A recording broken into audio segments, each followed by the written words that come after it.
Oakland Raiders lobbyists working in Las Vegas regarding the NFL stadium project there, which is in its very early stages, have, according to the Nevada Independent and its reporters Riley Snyder and Jackie Valley, who've been on this subject for a while now, that the organization played a key role in killing a proposed amendment to the Southern Nevada Tourism and Infrastructure Act that called for, if it were passed, the NFL team to provide 15% of its total work on the building of the stadium to local small subcontractors, and called for a series of steps to make sure such small subcontractors were identified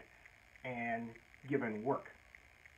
This is particularly important because many of those small subcontractors also fall under the very controversial considerations raised by the community benefits provision, and many of them are minority, women and minority, primarily Black, Latino, Asian.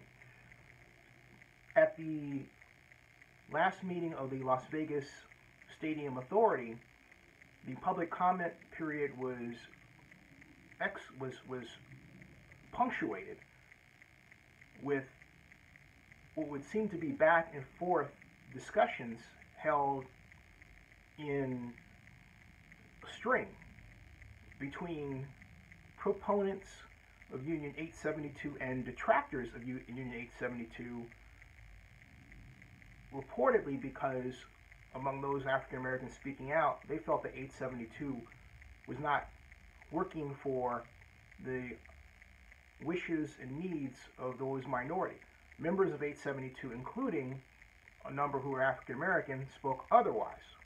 Now, this bill, this amendment, not bill, that was installed by the independent Senator Patricia Farley, would have helped their cause at least by having this 15% work requirement.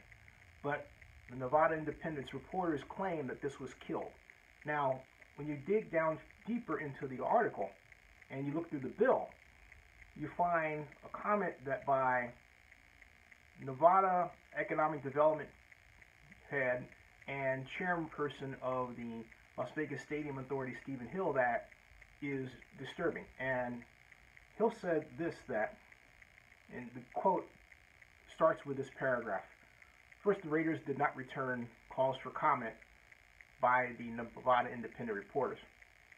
Steve Hill, now I'm quoting, who chairs the Stadium Authority, rejected any notion of the Raiders calling all the shots.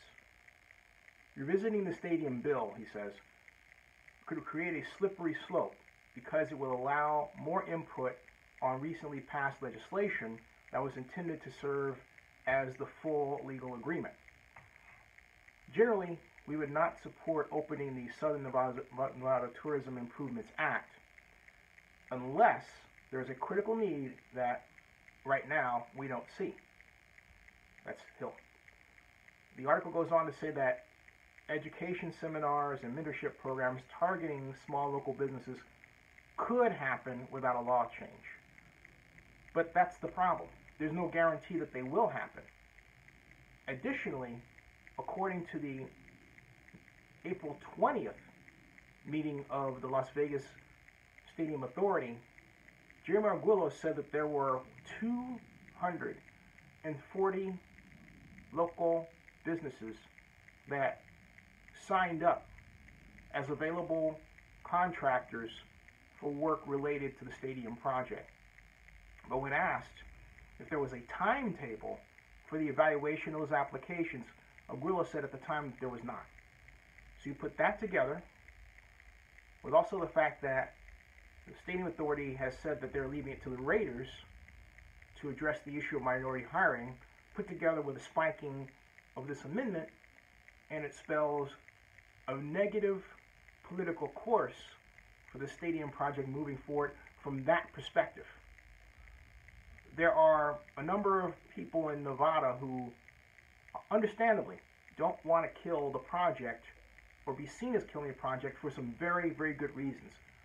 First among them, work for the long-suffering local contractors and builders in the area. Now, looking out into the future, they have a number of projects to anticipate.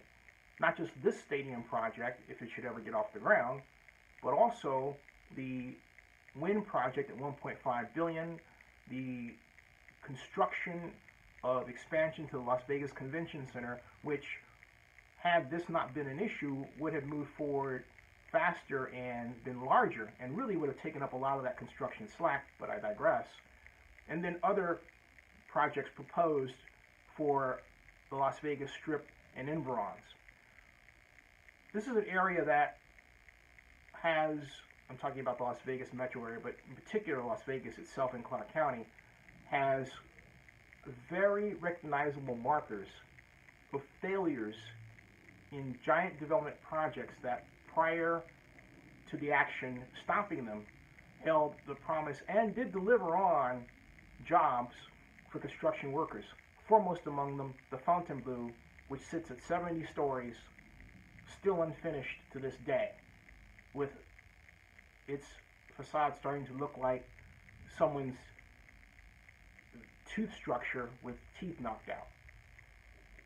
The bottom line is, organized labor is a politically powerful element, and it should be.